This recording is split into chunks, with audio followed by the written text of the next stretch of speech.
तुलसीदास बाबा के नंदन, सच्चाई के पहचान है। मन के एक समान, यही आपन महान ज्ञान है। यही आपन महान ज्ञान है। छुआछूत लजड़ ले काटीनन, मानवता के राह बताइन।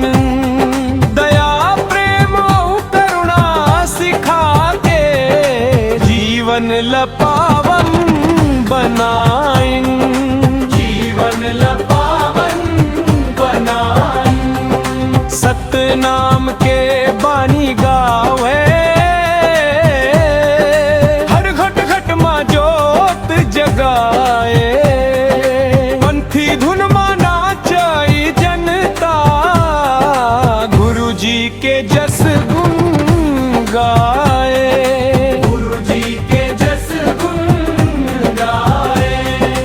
आरती उतार व गुरु अमरदास जी के, ज्ञान के दीप जलाए। हमरे जीवन राह दिखावव, सतनाम के बन दे जावव। सतनाम के बन दे जावव। हमरे जीवन राह दिखावव,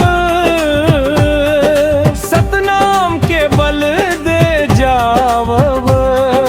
गुरु अमरदास जी सत ज्ञानी, चरणन मां शीश नवाव।